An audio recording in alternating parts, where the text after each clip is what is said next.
Saludos a los que están presentes y a los que nos van a ver hoy, mañana, pasado, dentro de 10 años por las redes. Si de aquí a 10 años todavía existe YouTube, no sabemos, pero bueno. O si estaremos nosotros en YouTube, porque esa es la otra, ¿va? La clase de hoy vamos a hablar acerca de la parábola de la higuera y cómo se relaciona la parábola de la higuera con las dos casas de Israel. De primera entrada, pues es un tema, voy a usar una palabra, espero que en su país no suene feo, pero es un tema muy manoseado, ¿verdad? Se han desarrollado muchas teorías, algunas muy sesgadas al sionismo, otras muy sesgadas al pentecostalismo, podríamos decir. Yo espero no estar en ninguno de los dos extremos y ser un poquito más objetivo proféticamente. Hay varias formas de interpretar la escritura y yo soy partidario de que uno no debe casarse con una. O sea, hay pasajes de la escritura que usted los tiene que tomar literales, porque son literales, así, literalmente como dice, ¿verdad? Las partes poéticas, las partes, ¿verdad?, se analizan de otra manera.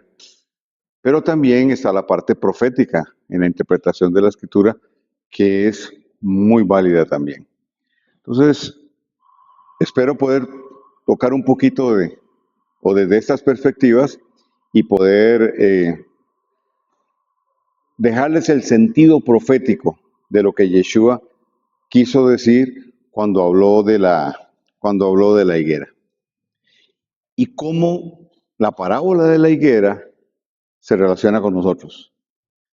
Es decir, si la parábola de la higuera está relacionada con las dos casas de Israel, su interpretación dentro de un contexto profético tiene que ver con nosotros. Y de una u otra manera nos afecta a nosotros. Yeshua, por ejemplo, habló cuando dijo en Mateo 24, cuando veáis florecer la higuera es Israel. ¿Cuándo floreció? 1948. Y él dijo, y no pasará esta generación, 70 años, ya estamos ahí. Entonces, lo que Yeshua dijo en ese contexto está aquí y ahora, está sucediendo ya. Es la manera para mí más balanceada de poder traer el texto, ¿verdad? De estudiar el texto. Si yo lo leo literalmente, entonces para muchos, ¿verdad? La destrucción del templo en el 70 por el general Tito trajo cumplimiento de muchas cosas. Y de hecho algunos lo creen así. Sin embargo, ¿verdad?, la higuera no floreció, hablando de ese pasaje específicamente, sino hasta 1948. Ok, que el Tratado de Balfour de 1902, que fue Inglaterra quien lo promocionó, es Inglaterra quien impulsa todo el tema masón y la geopolítica, y es quien impulsa luego el establecimiento de lo que hoy conocemos como los Estados Unidos de América, etcétera. Pero eso a mí, ¿verdad? Quien ejecute es una cosa, quien sea el instrumento para traer a cumplimiento lo que Dios dijo podría ser cuestionable para mí, pero si Dios lo dijo, alguien tenía que hacerlo. Y muchas de estas palabras las están ejecutando gente que no es de su pueblo. Pero bueno, entremos al tema. Mateo 21, 18, 19. Dice, y por la mañana, volviendo a la ciudad, tuvo hambre, Yeshua. Y viendo una higuera sobre el camino, vino a ella, y no halló nada en ella, sino hojas solamente, y le dijo, nunca más, ve qué interesante, la traducción me gusta, nunca más para siempre, nunca más para siempre nazca de ti fruto. Y luego se secó la higuera. Y viendo esto los discípulos maravillados decían, ¿cómo se secó luego la higuera? Y respondió Yeshua y les dijo, de cierto os digo, que si tuvieses fe y no dudareis, no solo haréis esto a la higuera, no solo haréis esto a la higuera, mas si a este monte dijeres, quítate y échate en el mar, será hecho. Y todo lo que pidiereis en oración, creyendo, lo recibiréis. Entonces sí, la interpretación tradicional tiene que ver con la fe. Si tuvieres fe como el grano de mostaza, si tuvieres fe le dirías al monte, quítate de aquí, ponte en el mar y échate al mar. Pero entendemos que no es literal, que hay un contexto profético ahí. Y muchos se quedan en el tema de la fe. El contexto profético de la escritura es clave para la buena lectura de los tiempos que vivimos y para fundamentar bien nuestra expresión. Una de las profecías claves e importantes de entender es la de Ezequiel 37, 15 al 28, cuando habla del Valle de los Huesos Secos. ¿Ese pasaje de qué habla? Bueno, ese pasaje ya, como lo hemos visto, habla de la unión de las dos casas. La unión de las dos casas, pese a lo que algunos dicen, todavía no se ha dado. Es decir, esa profecía todavía no se ha cumplido. Y muchos siguen, aun cuando son casa de Efraín, no lo saben y siguen sin entender ese contexto. Para mí, una ocurrencia, porque no es interpretación, terrible es decir que la parábola la profecía del Valle de los Huesos Secos es la iglesia. O sea,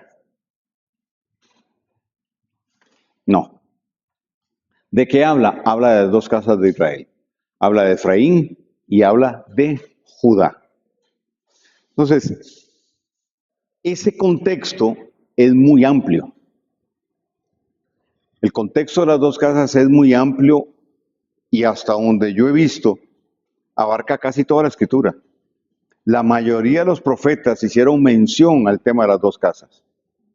Yeshua dedica muchas de sus enseñanzas al tema de las dos casas. Claro, si no se entiende el contexto, si no entendemos que fue que el reino se dividió con Salomón, se establecieron dos reinos, el del sur y el del norte, y que a esos reinos se le llama la casa de Judá en el sur y la casa de Efraín en el norte, entonces la cosa no camina. Pero entendiendo ese contexto, entonces le daríamos, como ya vamos a ver, a la parábola de la higuera y a otras palabras del Señor una interpretación diferente. Por ejemplo, el hijo pródigo, sin desmeritar lo que muchos han hecho, ¿verdad? Enseñando en relación al hijo pródigo la paternidad. Y está bien, ¿verdad? Es una enseñanza muy práctica. Yo no digo que no digo, pero lo que Yeshua quiso decir no estaba relacionado con la paternidad, estaba relacionado con las dos casas. Y él usa al hijo pródigo como la casa de Efraín que fue esparcida y se mezcló con los gentiles, que fue lo que hizo el hijo pródigo. La casa de Judá es el hijo mayor que se quedó en casa. Y no le gustó después que el papá lo recibiera como lo recibió, que le devolviera el anillo, que le restaurara el pacto, porque él dijo, y yo que he estado en casa nunca he recibido ningún, parafraseando yo, ¿verdad? Ningún privilegio, ninguna. Y el papá le dice, pero usted ha vivido en la casa. O sea, ese es el tema de la casa de Judá hoy, del judaísmo hoy. Nunca han valorado lo que realmente tienen y lo que realmente son. Ok.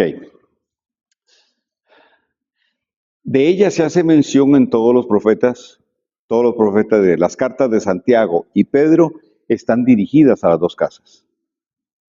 ¿Cómo? Sí, es que el primer versículo lo dice, a las ovejas perdidas de la casa de Israel. ¿Quiénes son?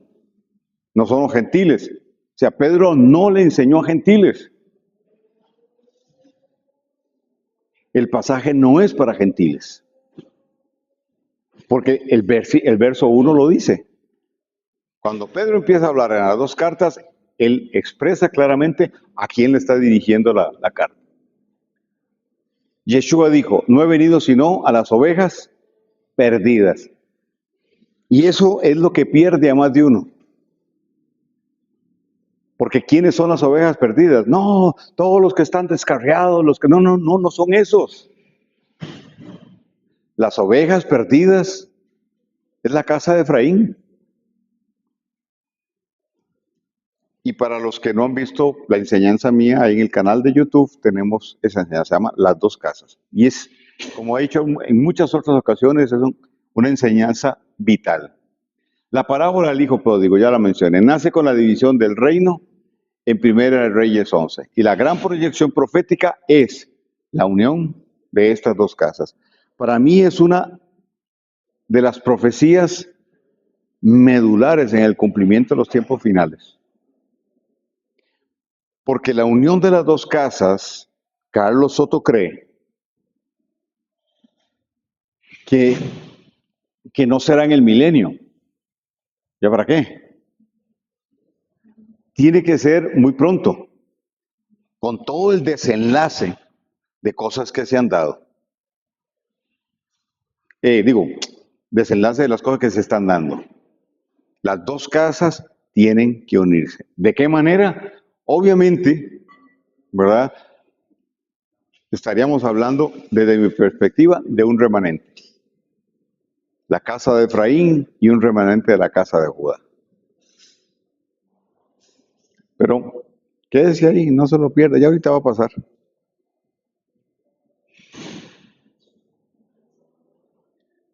Ok.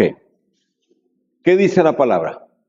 Y vino palabra del Señor a mí diciendo, tú hijo de hombre, tómate ahora un palo y escribe en él a Judá y a los hijos de Israel, sus compañeros. Toma después otro palo y escribe en él a José, palo de Efraín, y a todas las casas de Israel y sus compañeros. Juntados luego el uno con el otro para que sean uno, y serán uno en tu mano. Cuando te hablaren los hijos de tu pueblo diciendo, no nos enseñarás qué significan estas cosas, diles, así ha dicho el Señor, he aquí yo tomo el palo de José, que está en la mano de Efraín, y a las tribus de Israel y sus compañeros, y yo los pondré en él, como en el palo de Judá, y los haré un palo, y serán en mi mano uno. Y los palos sobre los que escribiréis estarán en tu mano, delante de tus ojos, y les dirás así, así ha dicho el Señor Dios, he aquí yo tomo a los hijos de Israel de entre los gentiles a los cuales fueron, y los juntaré de todas partes y los traeré a su tierra. O sea, dice de entre los gentiles, no dice a todos los gentiles. Y los haré una nación en la tierra, en los montes de Israel, y un rey será a todos ellos por rey. Uno será rey para todos ellos. Y nunca más serán dos naciones, ni nunca serán divididos en dos reinos. Nunca más se contaminarán con sus ídolos y con sus abominaciones y con todas sus rebeliones. Y los salvaré de todas sus habitaciones en las cuales pecaron, y yo los limpiaré y me serán por pueblo, yo les seré ellos por Dios. Y mi esclavo David, qué feo dice, a veces no me gusta, mi esclavo David, mi siervo David, será rey sobre ellos. Pero no está hablando de David, el hijo de Isaí. Está hablando de Yeshua. Será rey sobre ellos, y a todos ellos será un pastor, y andarán en mis derechos, y mis ordenanzas guardarán, y las pondrán por obra. ¿Por qué no es David? ¿Por qué no está hablando de David? Porque eso nunca se dio en el reinado de David. Y las dos casas no se han unido, entonces no puede ser el rey David. Porque de Yeshua se dice que es la raíz de David. El trono que tenía David, el reinado de David, fue traspasado a Yeshua. Y habitarán en la tierra que les di a mi siervo Jacob, en la cual habitaron vuestros padres. En ella habitaréis a ellos y sus hijos, y los hijos de sus hijos para siempre. Y mi siervo David les será príncipe para siempre. y concertaré con ellos pacto de paz, pacto perpetuo será con ellos, y yo los plantaré y los multiplicaré y pondré mi santuario entre ellos para siempre. Y estará en ellos mi tabernáculo y seré a ellos por Dios y ellos me serán a mí por pueblo. Y sabrán los gentiles que yo, el Señor, santifico a Israel, estando mi santuario entre ellos para siempre. Yo, Carlos Soto, entiende esta porción con la nueva Jerusalén establecida aquí, no el tercer templo. No tiene ningún sentido. No es el templo que vio Ezequiel. Muchos dicen que ese es el templo que será construido en el milenio y que habrán sacrificios. O sea, para mí es una locura, es un disparate. Para mí esto tiene que ver con la Nueva Jerusalén, ya establecida, como hemos visto, 2.600 metros cuadrados, ¿verdad? Y de ahí para arriba hasta donde le alcance la vista. Y cuando la vista ya no le llegue, se desdobla para seguir viendo.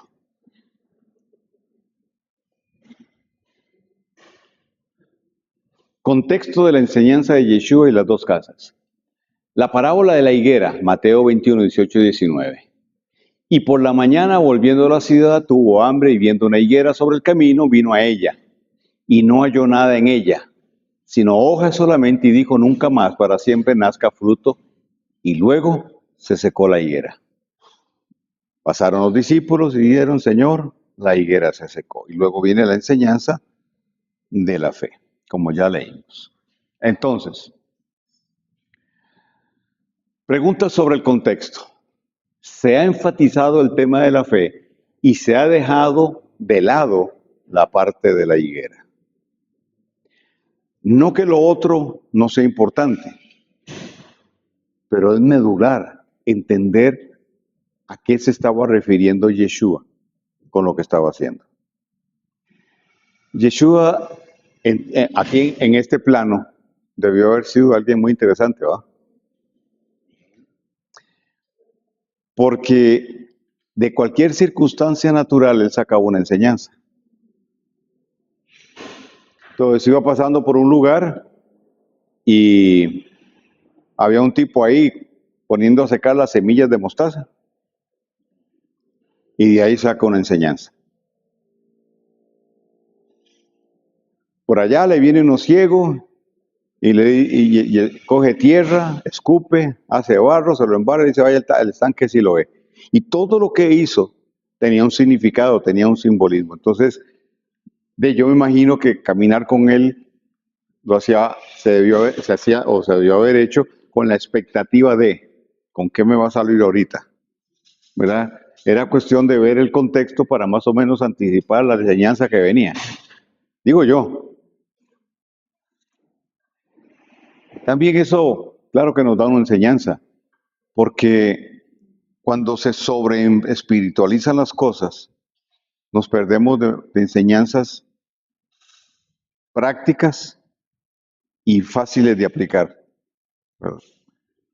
Porque no siempre lo muy elevado es lo que nos deja la enseñanza, también cosas que ahí se van complementando. Ok, ¿por qué Yeshua profiere una palabra sobre la higuera para que se secara?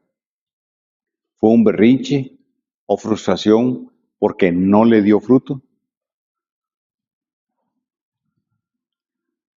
Pues usted se imagina la escena, Yeshua tiene hambre, voy a comer higos, mira, allá hay una higuera, tiene hojas, si tiene hojas tiene fruto.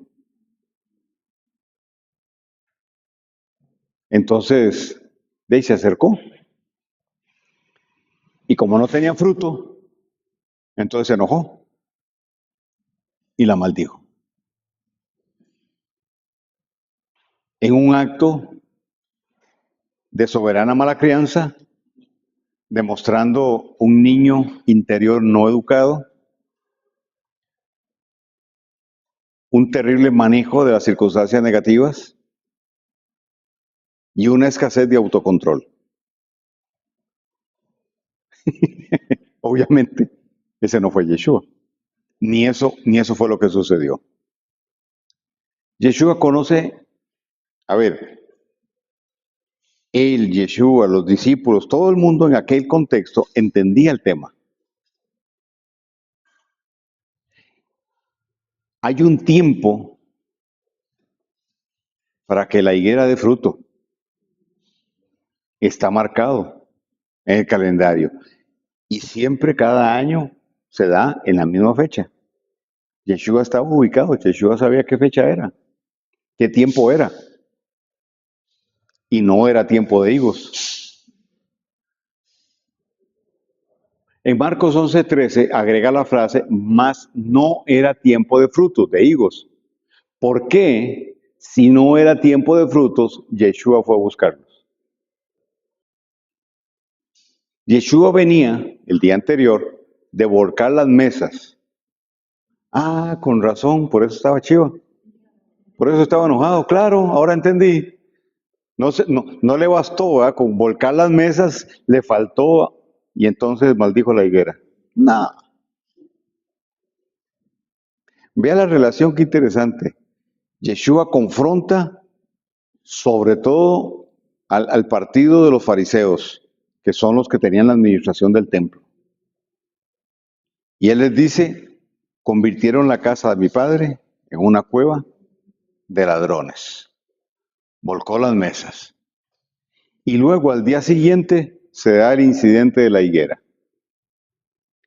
Confrontó a los saduceos, su negocio del templo, y a los escribas. Tenían un sacerdocio corrupto y le compraban sacerdotes a Roma. Sí, algo parecido a lo que hacen algunos, ¿verdad? Contratan una banda para que ministren la alabanza el domingo. O le pagan 50,000, 60,000, 80,000 personas a un tecladista y cantante para que venga y más o menos eso.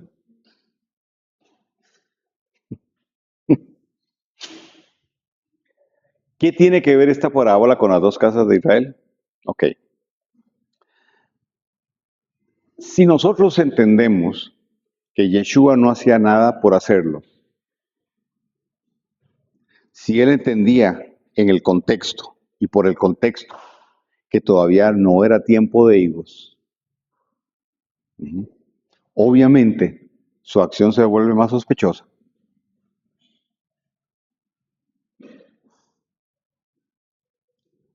Y no encuentra higos, obviamente, no era tiempo de higos. Lo primero es anotar que Yeshua siempre citó en sus enseñanzas la Torá o los Nevi'im, los profetas. Era propio de él basar sus enseñanzas en el primer pacto. No solo Yeshua, Pablo, Pedro, Juan, todos tenían su punto de partida para enseñar el primer pacto o Antiguo Testamento. Por ejemplo, cuando Pablo dice que toda la escritura es buena para enseñar, para redarguir, para instruir. O sea, ¿a qué se está refiriendo? No es al Nuevo Testamento, no existía. Se está refiriendo al primer pacto. Se está refiriendo a los 5 libros de la Torá, se está refiriendo a los profetas y se está refiriendo a las crónicas. Yeshua siempre citó. Entonces, cuando Yeshua dice en Mateo 4, escrito está, se está refiriendo al primer pacto. Él siempre lo citaba. Ahora, el contexto. Eso sucede días previos a Pesaj. Por eso entendemos el movimiento del templo. Recuerden que era la primera de las 3 grandes peregrinaciones, fiestas de peregrinación. Era una de las 3 fiestas donde se traían primicias. Las primicias tienen un contexto para que sean válidas. El contexto son festividades. No en enero, el 1 de enero, no el 31 de enero. El contexto de las primicias está dentro del contexto de las festividades. Y esas tres era cuando se llevaban esas primicias. ¿Ok? Y la primicia, para terminar de tirarles, la primicia no tenía un monto exacto. No tenía un monto exacto. No era decir, usted trae como primicia el primer sueldo del año. No, eso es un disparate. La primicia era un acto de agradecimiento al Eterno. Entonces cada quien lo daba conforme a su corazón. Entonces traía lo mejor y lo primero de su cosecha o de lo que fuera. Pero era un tema del corazón. No tenía un valor económico, tenía un valor espiritual, tenía un valor moral, porque tenía que ver con compromiso. Entonces, en el contexto, según Flavio Josefo dice, en las tres grandes fiestas de peregrinación en Jerusalén llegaron a ver hasta 120,000, 150,000 personas. En aquel tiempo, imagínese el gentillal, imagínese el montón de gente allá metida. ¿Ok? Entonces, el evento del templo, eso lo supo todo el mundo. Ahora piensa en esto, le agrego algo más. La expectativa entonces que surgió alrededor de Yeshua, que se da el taco, decimos aquí en Costa Rica, ¿verdad? De ir al templo y volcarle la mesa a los campistas. Es decir, decirle a los saduceos, este es el negocio podrido de ustedes. Los retó abiertamente. ¿Usted cree que eso pasó desapercibido? Eso corrió como pólvora. Y Yeshua a la mañana siguiente lo debió haber seguido un montón de gente. Entonces él dijo, como me está siguiendo tanta gente, aquí viene la enseñanza. Voy donde la higuera. Yo creo que fue así. Mire, digo, voy a aprovechar que toda esta gente está aquí para dar una de las enseñanzas más vitales y fundamentales del Evangelio del Reino. Les voy a recordar a ellos que no solo son ellos, que también en la diáspora hay otros. Pero les voy a recordar a ustedes que muchos de ustedes son y están actuando como los higos malos, tan malos que no se pueden comer. Pero yo tengo higos que son buenos y muy buenos.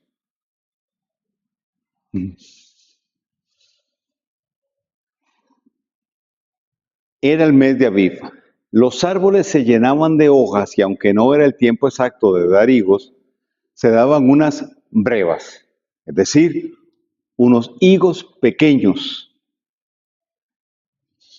que eran comestibles, más pequeños que el higo normal, se le llamaban brevas, lo cual era indicativo de que ese árbol daría fruto ese año. Es decir, la breva salía y el árbol que tenía breva garantizaba que iba a dar fruto. Si el árbol no tenía breva, ni tenía hoja, o si tenía hoja pero no tenía breva, no iba a dar fruto ese año. Entonces, ¿qué hacía? Lo cortaban.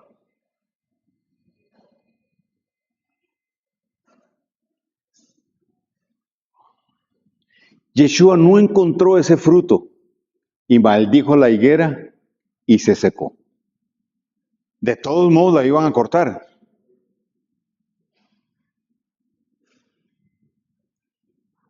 Pero el Señor dice, antes de que me la corten, aquí voy con mi enseñanza. Los capercinos cortan las higueras que no dan brevas y solo tienen hojas. Es decir, esa higuera pretende, pero no tiene. Pareciera que, pero no va a dar fruto. Cualquiera diría, pero dio hoja, sí, pero no va a dar fruto. Eso quiere decir que no toda higuera da buen fruto. Y la que no da buen fruto, la cortan. Esto es importante para lo que vamos a ver después. Porque en esas transpolaciones que hacemos, ¿verdad? Que buscamos humanizar al Señor,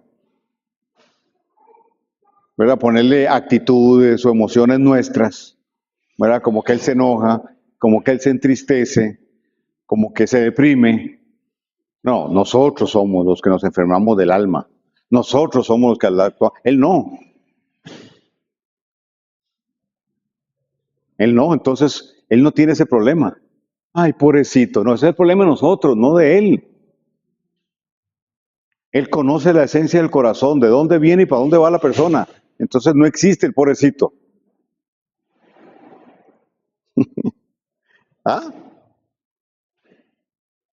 Entonces muchos andan recogiendo y tienen en su aprisco un montón de higueras solo con hoja.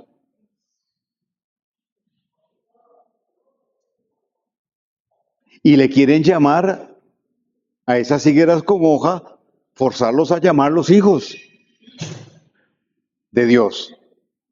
Solo porque pertenecen a una iglesia, a un templo, o porque están bajo la cobertura de fulano. O sea, no. La prueba no es tener hoja, es dar higos. Yeshua dijo, el buen árbol, no, espérese. Él dijo el buen árbol. Quiere decir que hay malos, ¿sí? Entonces, el buen árbol se conoce por el fruto, el malo no, porque no da fruto. El árbol malo no da fruto. El buen árbol tiene una característica con la cual usted la puede identificar, da fruto. Yeshua no arremetió contra un árbol bueno. ¿Por qué? Porque hubiera transgredido la Torah. Eso es fundamental. Ahí lo hubieran casado con Z. Pero esa higuera ya la iban a cortar. No daba fruto. Entonces, la palabra de él sobre la higuera solo apresuró el proceso. Era un árbol que no daría fruto ese año. Pero hay algo más que solo secar un árbol que no dio fruto, solo hoja. ¿Con qué o con quiénes se relaciona? En el contexto de este pasaje, el hecho se dio entre el 1 y el 14 de Nisan, para usar ¿verdad? El mes del año, Aviv, el primer mes del año, entre el 1 y el 14. O sea, a las vísperas de Pesaj y habiendo pasado la luna nueva. Quiere decir que dio una enseñanza. Esta enseñanza la dio empezando el ciclo. A ver, profetas, sácale puntas de lápiz. O sea, se da la luna nueva y con la luna nueva, Yeshua va al templo, vuelca las mesas y después va a la higuera. Antes de que el ciclo de festividades empezara, en los primeros días del inicio de ese ciclo, Yeshua vuelca las mesas y define de una vez y por todas quién es quién. Si le parece el tema como es, como que si estuviera pasando hoy, no es mera casualidad. Estamos a las vísperas de Pesaj. Estamos a las vísperas que Él vuelva a volcar las mesas. de lo que los fariseos han estado haciendo, que han convertido la casa del Eterno en cueva de ladrones, que han metido la perversidad, que le han permitido a Jezabel gobernar, que se han llenado de vanidad. Han llenado sus lugares de higueras con hoja, pero sin fruto, de gente que nunca dará fruto, y le llaman hijos, hijos del reino, hijos de Dios. Y por causa de ellos, muchos son avergonzados. Por el testimonio de ellos, son avergonzados. El templo era un negocio, se convirtió en un negocio, era un tema de dinero. Pero el Señor lo puso en evidencia. Y es lo que el Eterno va a empezar a hacer en este ciclo que entra, poner en evidencia a los que han hecho del Evangelio un negocio. Porque nosotros mismos somos vituperados y uno tiene que estárselas ahí capeando, ¿verdad? Porque la gente con toda razón dicen, es que han hecho esto un negocio. ¡Claro! Entonces un neófito con ínfulas de faraón se monta una congregación, hace todo un despliegue estratégico y logístico y le mete 5,000 personas, de eso vive y vive sacándole el plata a la gente. Y entonces uno tiene que, vergonzosamente, ¿verdad? Uno tiene que enfrentar las acusaciones porque dicen, usted de ellos. ¿Y cómo les dice? Yo digo, sí, pero yo no tengo esa dinámica. Yo no creo en eso, pero,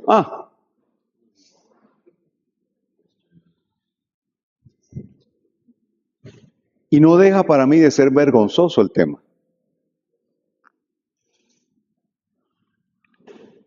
Y yo digo, bueno, ellos no me representan a mí. Pero lamentablemente, para la gente allá afuera, a todos nos meten dentro del mismo saco.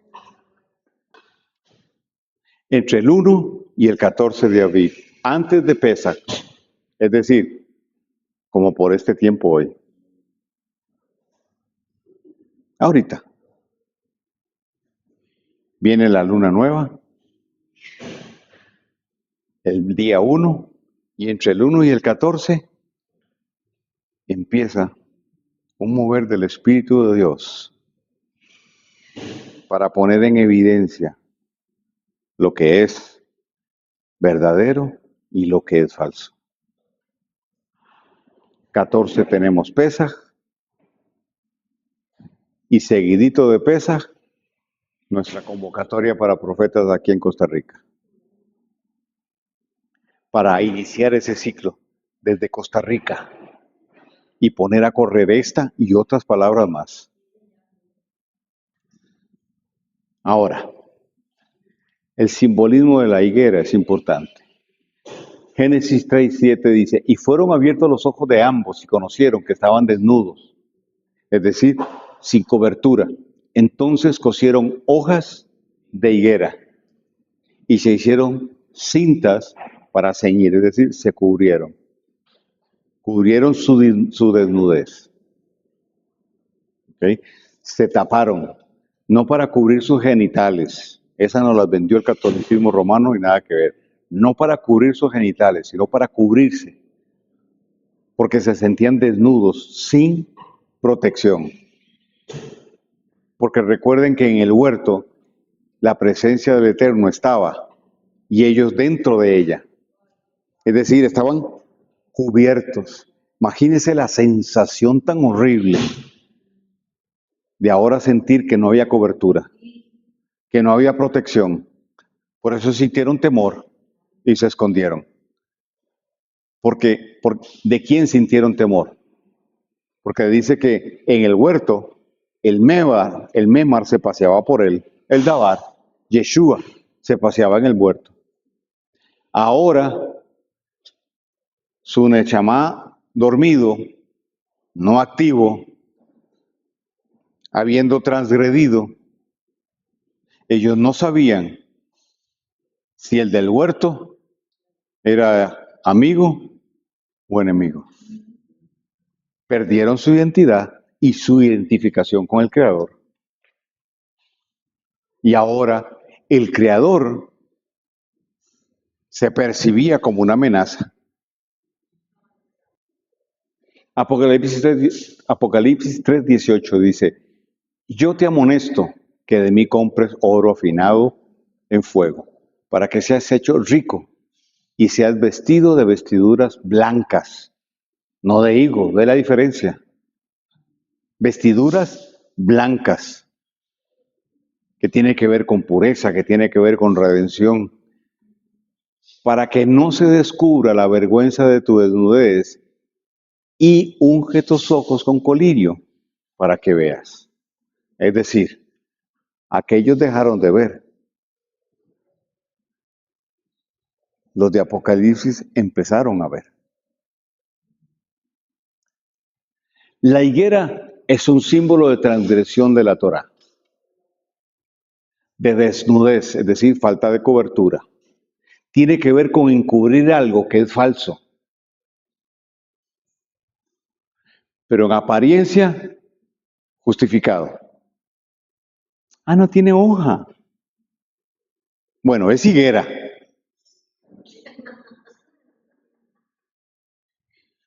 Sí, se llama higuera. Pero tiene hoja. Ay, no, está bien, que no dé fruto. No importa, ay, qué bonita. Tiene hojitas. Así empieza el sincretismo. Tolerando lo que no está a rigor con la Torah. No importa. No. Él está buscando del Señor, no importa. Pongámosla a dirigir la alabanza. Eso lo va a ayudar a alinearse. No, es que el tipo tiene mucho conocimiento, no importa. Él se echa sus traguitos de vez en cuando, pero no. Él enseña bien.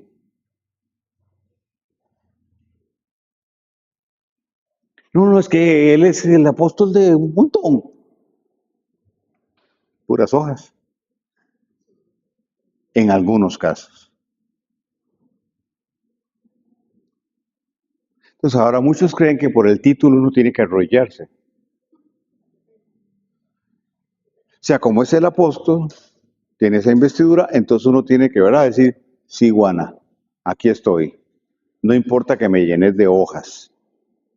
Pero las hojas no alimentan, mi querido. Lo que alimenta es el higo. Si no tenés higos, la gente no come forraje. Así de sencillo.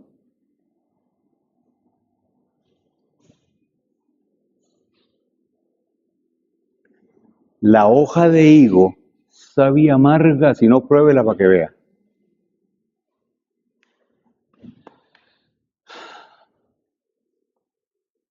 Adán y Java, o Eva, encubrieron su desnudez con hojas de higo.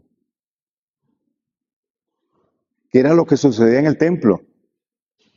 Lo tenían forrado en hojas de higo, encubriendo la desnudez, desnudez en el sentido de la falta de cobertura, de respaldo del Eterno, porque hacía centurias atrás. La chequiná del Eterno no se posaba sobre el lugar.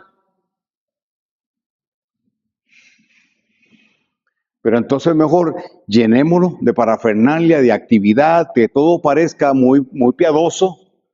Vistámoslo, pongámosle hojitas de higo, porque el blanco no se puede falsificar, para que parezca bien a los ojos del que no discierne, a los ojos del que solo necesita pertenecer a algo que parezca. Para los ojos del que no escudriña, del que no se mete, del que no profundiza, sí, ok, metámonos debajo de la hoja de higuera. Ese no es el abrigo del Altísimo. Eso es parte de lo que el hombre ha creado para que el hombre se sienta bien con Dios. Pero es un andamio, no es una edificación. Muchas personas se visten de religión para cubrir su desnudez y la transgresión de la Torá, incluso religiones. Luego el Eterno, a través de un sacrificio, los viste con pieles de cordero. ¿A quién? A Adán y a Eva, para cubrir su desnudez. ¿Símbolo de qué? De Yeshua. Ese es el primer sacrificio que registra la Escritura en la línea semita.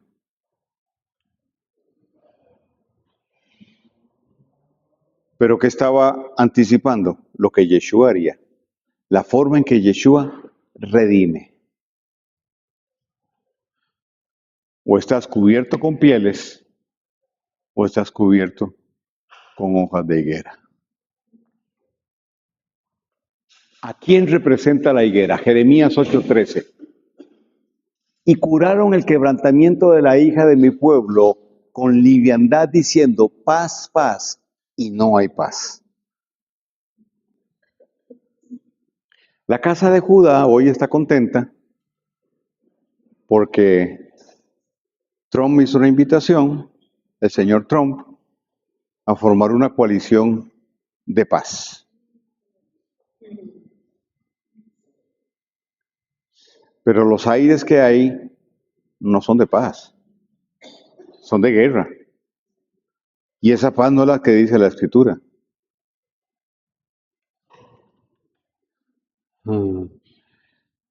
Se han avergonzado de haber hecho abominación, por cierto, no se han corrido de vergüenza, ni supieron avergonzarse, caerán por tanto entre los que cayeron. Cuando los visitaré, caerán, dice el Señor. Los cortaré del todo. Vea la relación. ¿De qué está hablando? De higuera. Los cortaré del todo, dijo el Señor. No hay uvas en la vid, ni higos en la higuera. Es decir, brevas. Se caerá la hoja y lo que se ha dado pasará de ellos. Jeremías está hablando de dos cosas. La higuera, que representa la casa de Judá, y la vid, que representa la casa de Efraín. Entonces, tradicionalmente se ha dicho que la vid somos nosotros todos, everybody. No, espérate. En el contexto bíblico, aquí hay una separación. Higuera y vid. Uvas e higos. Y cuando el Señor hace referencia entonces a la higuera, está hablando de la casa de Judá. Cuando hace referencia a la vid, está hablando de la casa de Efraín. Jeremías compara el reino de Israel y de Judá con una vid y con una higuera. Ahora, vea esto. Jeremías 24, del 1 al 10, metáfora de las dos canastas. Me mostró el Señor, y aquí 2 cestas de higos puestas delante del templo del Señor. Después de haber transportado Nabucodonosor, rey de Babilonia, a Jeconías, hijo de Joacín, rey de Judá, y a los príncipes de Judá, y a los artífices, y a los ingenieros de Jerusalén, y haberlos llevado a Babilonia, y llevarlos llevado a Babilonia. Una cesta tenía higos una cesta tenía higos muy buenos como brevas, y la otra cesta tenía higos muy malos, que no se podían comer de malos. Y me dijo el Señor, ¿qué ves tú, Jeremías? Qué lindo el Señor, ¿verdad? O sea, ¿a qué te parece eso? ¿Qué ves tú, Jeremías? Y dije, higos buenos, muy buenos, y malos, muy malos, que de malos no se pueden comer. Y vino mi palabra del Señor diciendo, así dice el Señor, Dios de Israel, como a estos buenos higos, así conoceré la transportación de Judá, al cual eché de este lugar a la tierra de los caldeos para bien. Porque pondré mis ojos sobre ellos para bien, y los volveré a esta tierra, y los edificaré y no los destruiré, los plantaré y no los arrancaré. Y les daré corazón para que me conozcan que yo soy el Señor, y me serán por pueblo y les seré a ellos por Dios, porque se volverán a mí de todo su corazón. Y como los malos higos, que de malos no se pueden comer, con certeza, dice el Señor, así daré a Sedequías, rey de Judá, y a sus príncipes y al resto de Jerusalén que quedaron en esta tierra y que moran en la tierra de Egipto. Y los daré para ser removidos. Otra versión dice para ser cortados. Que de malos y daré para ser removidos. Será para mal a todos los reinos de la tierra, por infamia y por escarnio y por refrán y por maldición a todos los lugares a donde yo los arrojaré. Y enviaré sobre ellos espada, hambre y pestilencia, hasta que sean acabados de sobre la tierra que les di a ellos y a sus padres.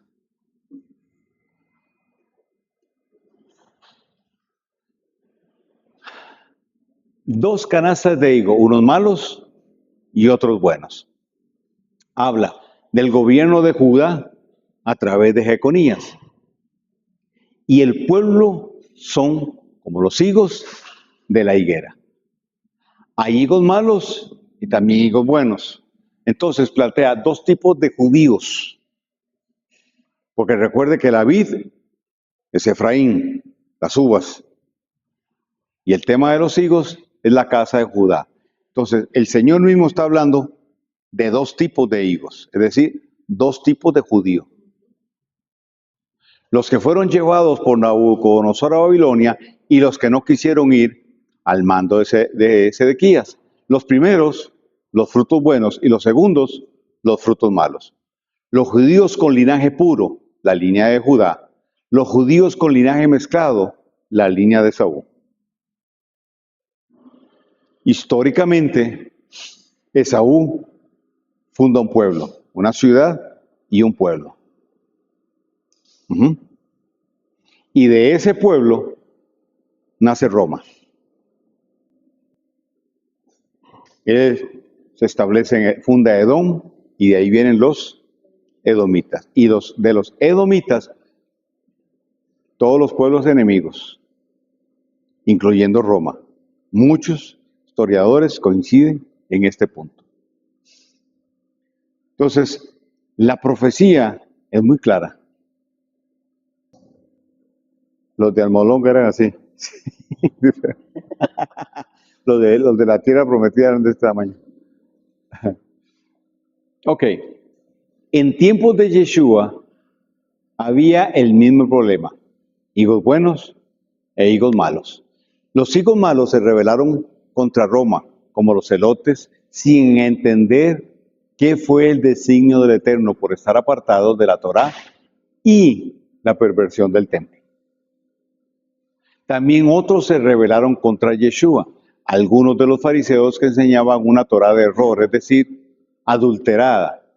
A esos fue que los que Yeshua les dijo: vosotros sois hijos de vuestro padre, el diablo.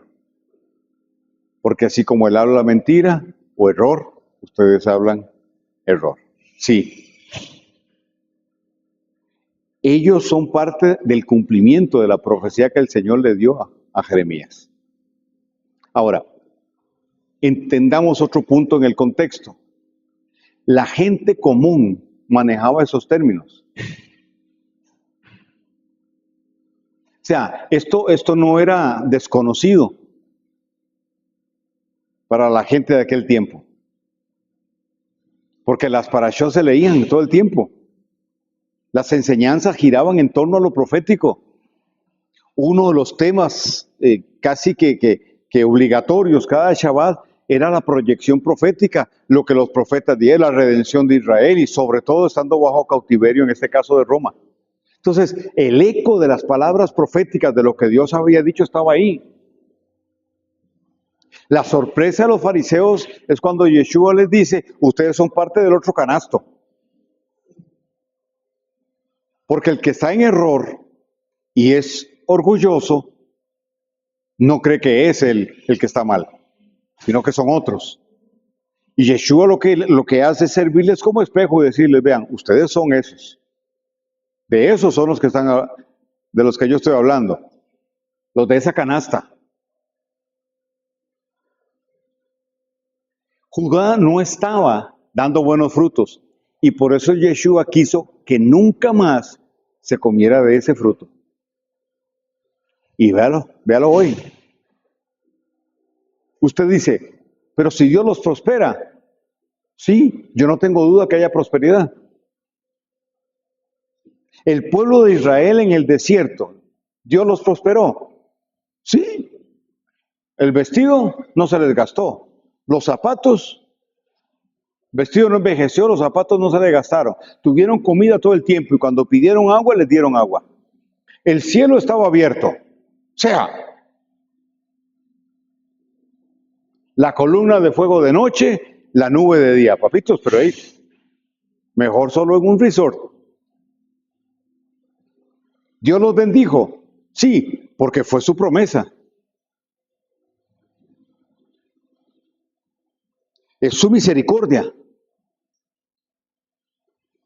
Pero entraron a la tierra. No. Entonces eso nos plantea dos cosas. Una es prosperidad y otra cosa es propósito. Dios bendice, pero muchos de los que Dios bendice no alcanzan propósito. Entonces Dios dijo, yo los voy a prosperar y donde van prosperan, pero ya no cumplen propósito. Ya no son ellos. ¿Quién es? La vid. Nosotros las uvitas. Es a nosotros a quien Él escogió para esta otra parte de. ¿Los desechó a ellos? No, dice que los va a redimir.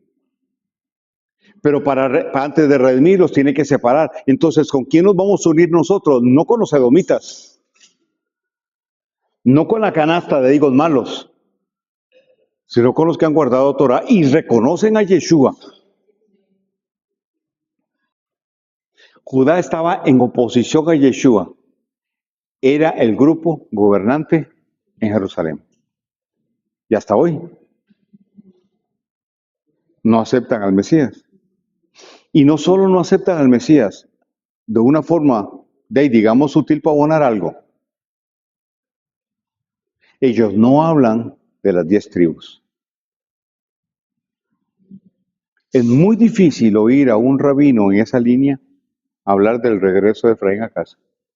Y se han tenido que tragar a los etíopes que dijeron, nosotros tenemos sangre judía. Se los tuvieron que tragar. Y ahora están recibiendo como a 3,000, pero lo están poniendo allá, en el norte, donde la tierra no produce, que es por donde han invadido Israel. Entonces lo están poniendo ahí como carne cañón, perdón, pues así es como yo lo veo. Sí, los aceptamos, pero entonces háganos ese bretecito, ese trabajito allá. ¿Por qué? Porque hay gente que estaba allá al lado del norte de Europa en condiciones terribles y subsistieron. Dice, estos en el desierto hacen fiesta. Estos son higos y estas son brevas. La breva se ve así, el higo coge ese color.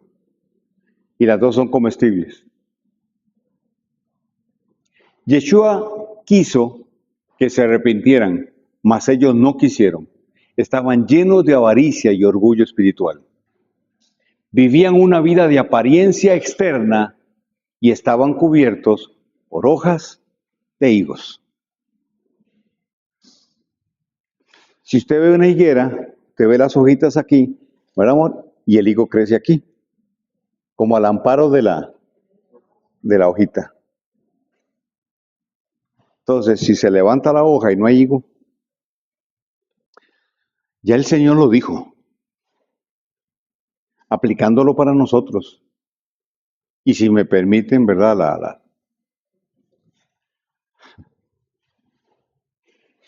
Lo que el Eterno va a hacer a partir de este siglo es correr las hojitas, para ver si tiene fruto.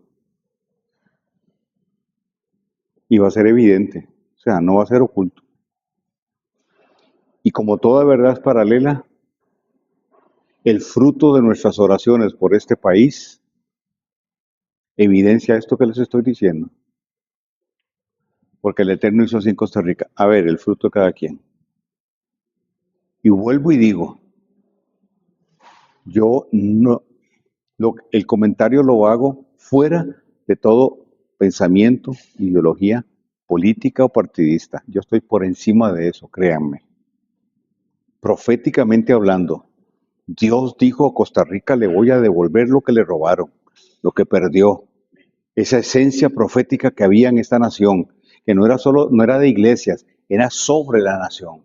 la teníamos sobre la nación, como Ramón de Galaad. Eso va a venir de nuevo, viene de nuevo y ya empezó. Y Dios empezó a limpiar la tierra, ¿ok? Y quien dijo, estoy con vos, pues le va a ser probado. Si entrego a Costa Rica, bueno, está bien, lo tomamos, pero va a ser probado. Vamos a caminar, vamos a ver, va a ser probado. Porque el viento mantendrá las hojitas arriba a ver si está creciendo el higo. Porque el Eterno no va a permitir que eso vuelva a pasar en este país. Y nosotros, los que ya nos llamamos el pueblo de Dios en esta tierra, Dios va a empezar a limpiar. A decir, ¿cuál es su fruto? Venga para acá. No hay brevas y ya es el tiempo de dar higos.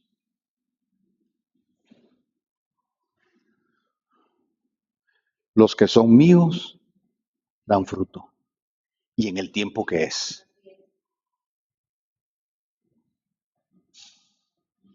El higo verdadero no acepta injerto.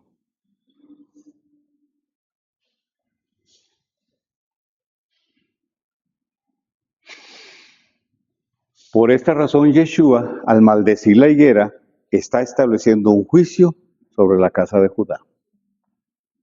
Y podríamos traerlo, aplicarlo en nuestro contexto. No encontró fruto en los líderes religiosos. Por eso dijo, nunca más coma fruto de ti. Segunda de Reyes 24-27 dice, asimismo quemó Josías los espiritistas, el mismo Josías. Quemó los espiritistas, adivinos y terafines y todas las abominaciones que se veían en la tierra de Judá y en Jerusalén para confirmar las palabras de la ley que estaban escritas en el libro que el sacerdote Hilcías había hallado en la casa del Señor. No hubo tal rey antes de él que así se convirtiera al Señor con todo su corazón y con toda su alma y con toda su fuerza, conforme a toda la ley de Moisés, ni después de él nació otro tal. Con todo eso, el Señor no se volvió del fruto de su gran ira, con que se había encendido su ira contra Judá, por todas las provocaciones con que Manasés le había provocado a ira. Y dijo el Señor, también tengo que quitar de mi presencia a Judá, como quité a Israel, y tengo que rechazar a esta ciudad que había escogido, a Jerusalén, y a la casa de la cual yo había dicho, mi nombre será allí. Y entonces, ¿qué hacemos con esa profecía? Génesis 49:10, no será quitado el cetro de Judá, pero ya hay un juicio sobre Judá. Entonces, y el legislador de entre sus pies hasta que venga Shiloh, y a él se congregarán los pueblos. ¿Hasta que venga quién? Yeshua. Por tanto, os digo que el reino de Dios será quitado de vosotros y será dado a gente que hagan el fruto de él. Y el que cayere sobre esta tierra, sobre esta piedra, será quebrantado, y sobre quien ella cayere, le desmenuzará. Oyendo esto, los príncipes de los sacerdotes y los fariseos, sus parábolas, entendieron que hablaba de ellos. Se le echó, maestro. Y buscando cómo echarle mano, temieron al pueblo porque le tenían por profeta. ¿Qué sucede ahí? Yeshua toma el trono sobre el reino, le es traspasado a él. El Eterno se lo quita a Judá y se lo da a Yeshua. Y la profecía se cumple. No faltará, le dijo el Eterno a David, quien de tu linaje se siente en tu trono. Y no será quitado el cetro de Judá. ¿Y por qué no será quitado? Porque le fue traspasado a Yeshua. ¿Y qué construyó Yeshua? Un reino de sacerdotes. ¿Con quiénes? Con la vid. Con las uvas de la vid verdadera. Nosotros. ¿Me sigue? Entonces, el protagonismo de la casa de Judá cesó. No que el Eterno los desechó, cesó. Y somos nosotros, la casa de Efraín, los que provocamos que la unión de las dos casas se dé. Somos nosotros, Efraín, y por causa de nosotros que algunos de los gentiles están siendo injertados en el olivo. Lucas 13. Y dijo esta parábola. Tenía uno una higuera plantada en su viña y vino a buscar fruto en ella y no la halló. ¿Mm? Y dijo al viñero, he aquí 3 años a que vengo a buscar fruto en esta higuera y no la halló. Córtala. ¿Por qué ocupará aún la tierra? Él entonces respondiendo le dijo, Señor, déjala aún este año hasta que escabe y la abone. ¿Qué es lo que va a abonar? La higuera. ¿Cuánto? 3 años y no daba fruto. Y dijo, deme un cuarto año para abonarla, para que dé fruto. Y lo va a dar. Sí, claro.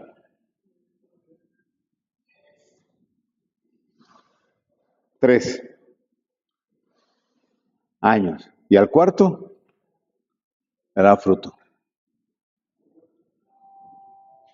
Uh-huh. Dice, y si hiciere fruto, bien. Y si no, la cortarás después. El hombre tenía una viña y en medio una higuera. Aquí están las dos casas de nuevo. ¿Ves la figura? Digo, él tenía una viña y en medio una higuera. ¿De qué se alimentaba la higuera? De la viña.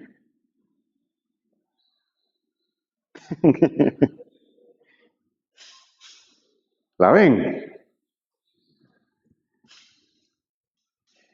Y si diere fruto bien, y si no, la cortará después. El hombre tenía una viña y en medio una higuera. Porque mayor es la viña que la higuera. Mayor en tamaño, ¿verdad? Entonces, la viña, entiendo yo, rodeaba la higuera.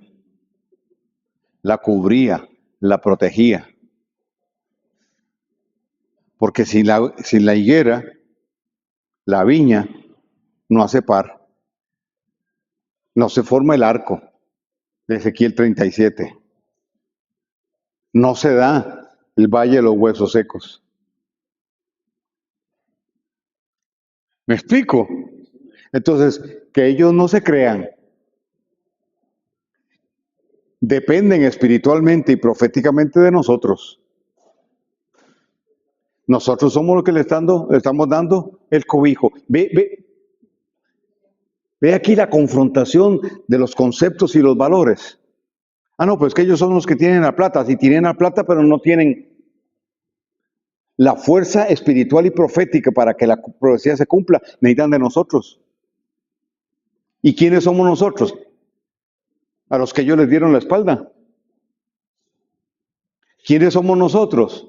¿Cuáles son nuestros descendientes? Los que criaban cerdos en Samaria y ellos los despreciaban.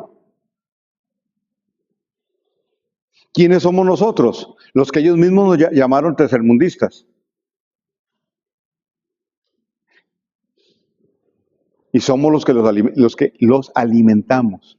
La profecía permanece vigente porque el Eterno dio su palabra y porque en nosotros corre esa savia. Yeshua les dio 3 años de oportunidad para que dieran fruto.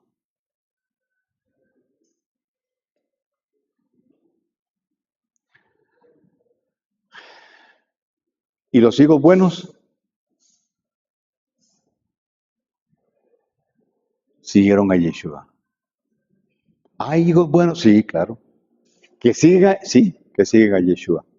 Y calladito, pero hay. Eso es parte del otro alimento que tienen los demás. Y por último,